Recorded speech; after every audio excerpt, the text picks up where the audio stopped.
Pendant très longtemps, je pensais que pour devenir riche, je devais économiser le maximum possible. Aujourd'hui, je t'explique comment je me suis rendu compte de mon erreur et comment aujourd'hui j'utilise mon argent pour grandir ma fortune. Ici Michael Tsemo, bienvenue sur ta chaîne Chronique d'un Blédard. C'est parti.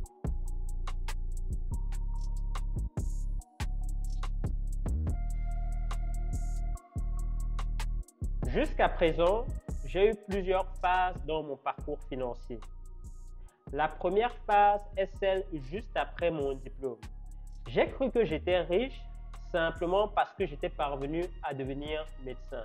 J'ai très vite déchanté lorsque je me suis rendu compte que le niveau de mes revenus me permettait au mieux d'avoir un niveau de vie décent, mais en échange d'une charge de travail et des responsabilités importantes. La deuxième phase est celle où je décide de faire le maximum d'heures possible, prendre un deuxième travail en semaine, faire systématiquement des gardes le week-end, ceci pour augmenter au maximum mes revenus, tout en dépensant le moins possible afin d'épargner le plus possible. Je me disais que ainsi, j'allais être capable d'épargner le plus possible pour ne plus jamais être obligé de travailler. J'ai de nouveau très vite déchanté. Si vous estimez que vous avez besoin de 2 000 € par mois pour vivre, ça fait 24 000 € par an, ça fait 1 440 000 € pour vivre 60 ans. Et ça, c'est sans compter si vous avez une femme et des enfants à charge. Après un an, je pense que j'étais parvenu à mettre environ 20 000 € de côté et j'étais épuisé.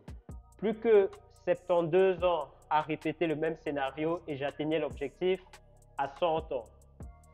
C'était bien sûr inacceptable. J'étais tellement focalisé à épargner le plus d'argent possible, le plus rapidement possible, que j'ignorais la question qui importait réellement au final. Qu'est-ce qui rend quelqu'un riche et qu'est-ce qui me rendait pauvre? Et on arrive à la troisième phase. La réponse, je l'ai trouvée entre autres à travers mon jeu préféré, le Monopoly. Pour ceux qui ne connaissent pas, le Monopoly est un jeu de société où pour gagner, on doit pousser ses adversaires à la faillite. Ce qui est magnifique et que j'adore avec ce jeu, c'est qu'il représente parfaitement le système économique qu'on a dans la réalité. Chaque fois qu'on réalise un tour de plateau et qu'on traverse la case départ, on reçoit 200 Monopoly. C'est l'équivalent du salaire dans la vie réelle. Imaginons deux joueurs. Le premier joueur se contente de faire des tours de plateau, collecte ses 200 Monopoly chaque fois qu'il traverse la case départ et paye les taxes et factures qui lui sont imposées durant ces tours de plateau. Le deuxième joueur, quant à lui, utilise les 200 Monopoly qu'il reçoit à chaque fois qu'il fait un tour de plateau, ainsi que tout l'argent qu'il obtient pendant son tour pour acheter des propriétés. Selon vous, qui finira par devenir richissime et remporter la partie? Le joueur 2, bien sûr. Le joueur 1 finira par épuiser tout son capital lorsqu'il tombera sur les propriétés du joueur 2 et vu qu'il ne récupère de capital nulle part, il finira par faire faillite. On en tire une leçon qu'on peut transposer dans la vie réelle. Le plus longtemps on conserve du cash, le plus notre risque de le perdre grandit. Surtout si en face, on compétit avec des gens qui comprennent cette réalité-là. Pour faire simple, le plus de propriétés génératrices de revenus on possède, le plus notre richesse grandit. La raison pour laquelle j'étais pauvre, c'est parce qu'en réalité, je ne possédais rien. Je ne parle pas de voiture, de résidence principale, de vêtements, de chaussures, de bijoux, de iPhone, de consoles et toute possession du genre. J'avais tout ça, des vêtements et des chaussures que j'avais accumulés durant les 10 dernières années de ma vie, H&M, Zara, Photolocker, Celio, tout ce que vous voulez, des consoles, Nintendo DS, PlayStation 4, iPad, Mac, iPhone, j'avais tout ça, mais j'étais pauvre. Je venais même d'acheter une voiture neuve et ma résidence principale. Et j'étais toujours pauvre. Voir quelques dizaines de milliers d'euros dans mon compte en banque me remplissait d'un faux sentiment de sécurité. Pourquoi faux sentiment de sécurité? Parce que cette somme d'argent diminuait progressivement tous les jours sans aucune intervention de ma part. Chaque mois, la banque se servait de quelques euros. Fin d'année, elle se servait de quelques dizaines d'euros. Ce qui restait de l'argent, l'inflation s'occupait de diminuer son pouvoir d'achat chaque année qui passait. Non, je ne possédais réellement rien qui puisse me rendre riche. Si je voulais devenir riche, je devais posséder des choses qui ont une réelle valeur. C'est à ce moment que j'ai arrêté de gaspiller mon énergie et mon attention sur toutes ces choses qui me donnaient l'impression d'être riche sans l'être vraiment, et j'ai focalisé toute mon attention et mon capital à acquérir deux biens qui avaient le potentiel de me rendre riche. Une société et un portfolio d'actions. Parlons tout d'abord de la société. Il s'agit de ma société médicale. Pourquoi est-ce qu'une société a de la valeur? Une société a de la valeur parce que tant que vous apporterez de la valeur et un service impeccable aux gens, ces gens accepteront volontiers d'échanger leur argent contre le service que vous leur procurez. Ils accepteront volontiers de courir après l'argent que vous l'apportez en échange du bien et du service que vous leur apportez. Si vous apportez réellement de la valeur à quelqu'un, il ou elle ne vous quittera jamais.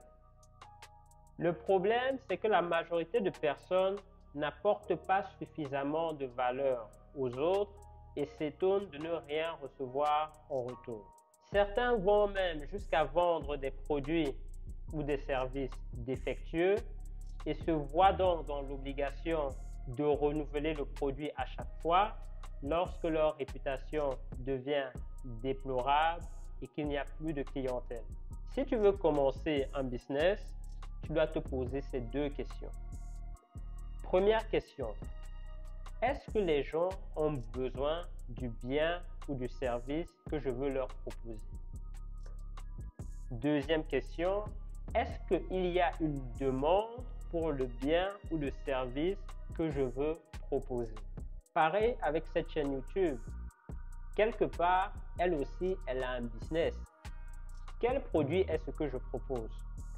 L'information que j'ai accumulée à travers mon expérience et qui m'a permis de construire ma fortune. Est-ce qu'il y a une demande? Oui, tout le monde veut devenir riche. Est-ce qu'il y a un besoin? Oui. Si on n'a pas d'argent, on n'est pas capable de prendre soin de soi-même et encore moins de sa famille. Maintenant, parlons portfolio d'actions. Qu'est-ce qu'une action? Une action est la propriété d'un pourcentage d'une entreprise. Tous les produits qu'on utilise dans notre vie de tous les jours sont produits par des entreprises. Les voitures, les maisons, les GSM, les services proposés, etc. La vente de ces produits et services génère des revenus. Ce qui signifie que si tu es propriétaire d'une de ces entreprises, tu as droit, toi aussi, à une partie des revenus. Avant, j'avais une mentalité de consommateur, d'où ma pauvreté. J'achetais des vêtements, des chaussures, des GSM, des consoles, mais maintenant, j'achète les entreprises qui produisent ces vêtements, ces chaussures, ces consoles, ces GSM, ses iPhones, tout ce que vous voulez. J'achète l'entreprise qui me vend mon essence. J'achète l'entreprise qui possède des supermarchés où je fais mes courses le week-end. Le 6 octobre 2022, j'ai reçu un dividende de 291,06 € de la chaîne de supermarchés Colruyt, simplement parce que je suis actionnaire de l'entreprise. Donc, si tu habites la Belgique ou la France et que tu fais tes courses au Colruyt, merci.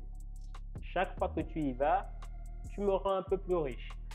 Il y a 100 ans d'ici, la bourse était réservée à un petit groupe de privilégiés. Les paysans comme nous n'avaient pas accès à une telle opportunité d'investissement. Aujourd'hui, grâce à Internet et aux courtiers en ligne, à condition d'avoir une connexion Internet et un téléphone, on a accès à cette opportunité d'investissement. Internet et les courtiers en ligne ont démocratisé les chances pour tout le monde. Et c'est pourquoi j'ai pris l'engagement d'investir chaque mois en direct sur la chaîne 1 000 € pour montrer aux auditeurs comment j'utilise mon argent pour devenir encore plus riche. Et pour tous ceux qui disent qu'ils n'ont pas assez d'argent pour investir, j'avais commencé avec 100 €. J'avais acheté 50 € d'actions Amazon, 50 € d'actions Google. Le lien d'affiliation sera en description pour tous ceux qui souhaitent utiliser le même courtier en ligne que moi, Trade Republic. Et je vais terminer avec cette anecdote. Il n'y a même pas 10 ans d'ici, 1 000 € pour moi était une somme astronomique. Lorsque j'ai été diplômé il y a 5 ans, j'ai une amie qui avait acheté une voiture neuve, Mercedes bien sûr, à crédit bien évidemment. Je pense que ça lui avait coûté environ 24 000 € si mes souvenirs sont exacts. Pour nous à l'époque, c'était une somme incroyable. Nos cerveaux n'étaient même pas capables de processer une telle somme, 24 000 €. Et je me rappelle bien comment elle nous racontait comment la banque lui avait viré la somme sur son compte et qu'elle avait juste eu le temps de voir la somme transiter avant d'être redirigée vers le compte du concessionnaire. 24 000 €. On n'arrivait même pas à processer cette information. Après cet événement, j'ai passé 2 années de formation supplémentaire au bout desquelles j'ai changé mon mindset de pauvre consommateur en producteur. Et 1 an après, je suis passé d'un portfolio de 1 000 € à 10 000 €. 2 ans après, de 10 000 à 100 000. La prochaine étape, qui est le moteur de notre challenge à 7 chiffres, est d'atteindre les 1 million.